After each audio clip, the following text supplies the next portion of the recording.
Rais wa Iran Masoud Pezeshkian amesema makubaliano ya MOU yaliyofikiwa kati ya Iran na Marekani kupitia Baraza Kuu la Usalama wa Taifa la Iran ni mafanikio makubwa na yenye heshima, akisisitiza kuwa makubaliano hayo hayamaanishi Iran imesalimu amri. Akizungumza katika mkutano mkuu wa 31 wa Jamhuri ya Kiislamu ya Madaktari wa Iran, Pezeshkian amesema makubaliano hayo yaliungwa mkono na watu wote waliohusika katika mchakato huo, huku akipinga madai kwamba Irani ililazimishwa kujisalimisha.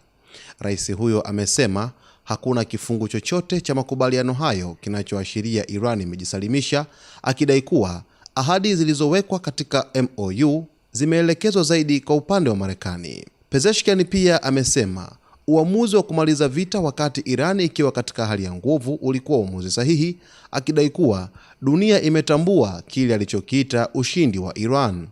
Hata hivyo, amesema kusitisha vita hakumaanishi Irani iko tayari kuvumilia mashambulizi au vitisho kutoka kwa maadui wake. Hatutawahi kuinama mbele ya uonevu. Tutasimama hadi pumzi yetu ya mwisho na tutatoa majibu makubwa na makali, alisema Pezeshkian.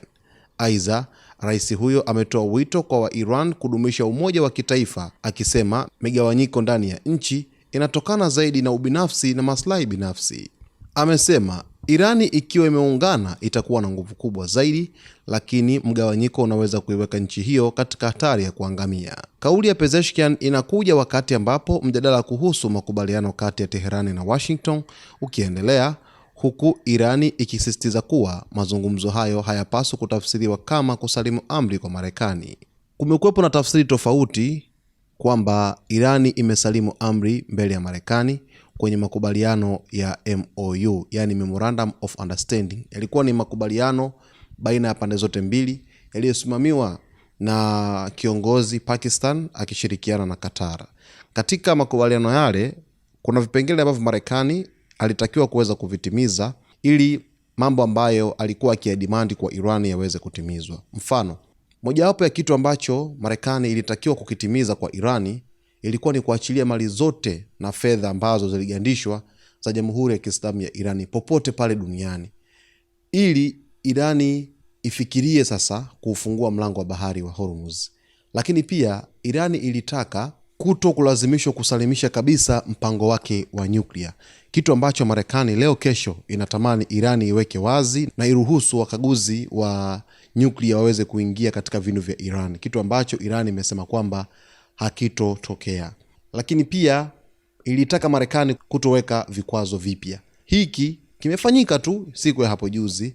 Rais wa Marekani Donald Trump ametia tena vikwazo vingine vipya vya kiuchumi. Tena vikwazo hivyo vimeambatanishwa na onyo kwamba nchi yoyote itakayoshirikiana na Irani kufanya biashara au kufanya chochote kinachohusu masuala ya kiuchumi, basi itakumbana na kadhia kubwa. Na alisema iwe nchi, iwe taasisi, iwe shirika, basi atakula nao sahani moja.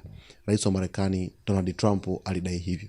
Kwa kiasi kikubwa bado kuna mkanganyiko mkubwa kati ya Iran pamoja na Marekani. Ili kufahamu yote haya ni kuendelea kuwa nasi wakati wote, kwani nitakujuza yote ambayo yanajiri katika mzozo wa Marekani pamoja na Iran huko Mashariki ya Kati.